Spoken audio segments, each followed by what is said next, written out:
जय श्री सद्गुरुदेव भगवान की जय हो। श्री गणेश देव की जय हो। विघ्नहर्ता श्री गणेश देव की जय हो। जय श्री विष्णु भगवान की जय हो। ओम नमो भगवते वासुदेवाय। शिव शंकर भगवान की जय हो। माता पार्वती की जय हो। एक विचित्र कथा है जो आप लोग इस कथा को नहीं सुने होंगे। 95% लोग जो कथा में अभी आप लोगों को सुना रहा हूँ आप लोग नहीं सुने होंगे।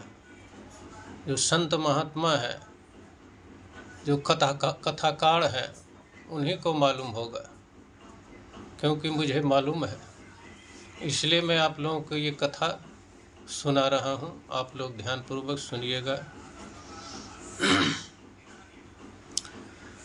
ऋषि शनैचर, एक ऋषि थे, उनका नाम था शनैचर। ऋषि शनैचर संध्या के समय संध्या वंदन कर रहे थे।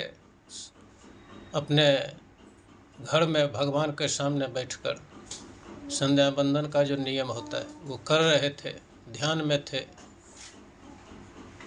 तो उसी समय उनकी पत्नी उनको श्राप दे दी, धर्म पत्नी। यहाँ कुछ अश्लीलता है, मैं वो नहीं सुना पाऊँगा। क्यों श्राप दी शायद आप खुद समझ जाइएगा कि आप मेरा मन का बात पूरी नहीं किए। जो मेरा मन में था, मेरा इच्छा था, मेरी इच्छा थी, वो आपने पूरी नहीं किया। इसीलिए मैं आपको श्राप देती हूँ कि आप अभी के बाद जिसको आप देखिएगा नज़र उठाकर, उसका सिर धड़ से अलग हो जाएगा, यानी सिर उसका कट जाएगा। ये मेरा श्राप है। ऋषि ध्यान में थे, वो ध्यान छोड़कर नहीं उसका बात माने कि भगवान से बड़ा कौन होता है। भगवान का ध्यान में हूँ मैं, और तुम्हारा बात मैं अभी कैसे मान लूँ। बाद में उसका इच्छा पूर्ति किए ऋषि शनैचर, लेकिन श्राप तो पड़ चुका था, अब वो लौटने वाला तो था नहीं। तो श्राप के वशीभूत वो पश्चाताप कर रहे थे कि अब मैं किसको देखूं। नज़र उठाकर किसी पर मेरा नज़र पड़ जाता है तो उसका सिर तो कट जाएगा और मुझे पाप लगेगा, तो अनर्थ हो गया। इसलिए वो डर से अपना मुंह को, अपना नज़र को ऊपर उठाते ही नहीं थे। अपना मुख को वो नीचे लटकाए रखते थे हमेशा, कि मुझसे जीव हिंसा न हो जाए। कोई मर जाएगा तो जीव हिंसा हो जाएगा। मैं तो एक ऋषि हूँ, मेरा धर्म है दूसरे को रक्षा करना।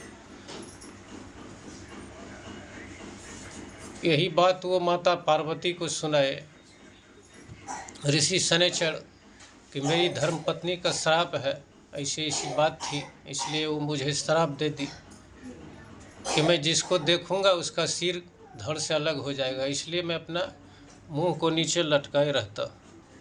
माता पार्वती इस बात को सुनकर हंसने लगी, और वहीं पर और भी बहुत सी किन्नर, या जो किन्नर थी, जो आधा मर्द आधा औरत होती है, जिसको हिजड़ा कहा गया है ठेठ भाषा में, वो वहीं पर बहुत सी बैठी हुई थी। वो भी ठहाका मारकर हंसने लगी। कथा तो विस्तार से है, मैं शॉर्ट में कह रहा हूँ। पार्वती के कहने पर ऋषि शनैचर का गणेश पर दृष्टिपात करना। तब माता पार्वती बोली कि ठीक है, तुम मुझे और मेरे पुत्र पर नज़र उठाकर देखो। मेरा पुत्र जो गणेश है उसको तुम देखो। एक लीला था, लीला बनाने का, कि इस तरह का लीला होगा, आगे काम आएगा, इसलिए वो ये सब लीला किए। माता पार्वती आज्ञा दिए।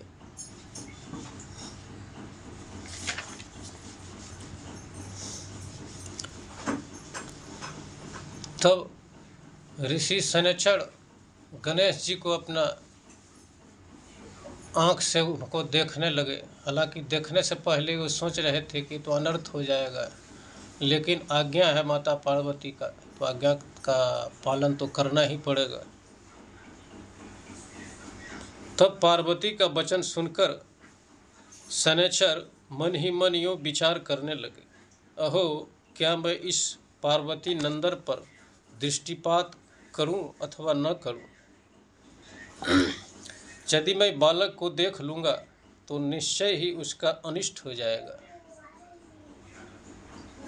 यूं कहकर धर्मात्मा शनैचर ने धर्म को साक्षी बनाकर बालक को तो देखने का विचार किया, परंतु बालक की माता का नहीं। शनैचर का मन तो पहले से ही खिन्न था। उनके कंठ, होठ और तालु सूख गए थे। फिर भी उन्होंने अपने बाएं नेत्र के कोने से शिशु के मुख की ओर निहारा, यानी बच्चा को देखा। मुनि शनिचर की दृष्टि पड़ते ही शिशु का मस्तक धड़ से अलग हो गया। ये एक लीला है, अजब लीला। आगे सुनिए। तब ऋषि शनैचर ने अपनी आंख फेर ली और फिर वे नीचे मुँह करके खड़े हो गए। उसके बाद उस बालक का शरीर लहू से लथपथ हुआ, सारा शरीर तो पार्वती की गोद में पड़ा रहा, परंतु मस्तक अभिष्ट गोलोक में जाकर श्री कृष्ण में प्रविष्ट हो गया। वो गोलोक धाम चला गया, भगवान श्री कृष्ण में समा गया। उनका मस्तक, गणेश जी का मस्तक, जो असली आदमी का माने मनुष्य का मस्तक था, वो वहाँ चला गया। यह देखकर पार्वती देवी बालक को छाती से चिपटाकर फूट फूट कर विलाप करने लगी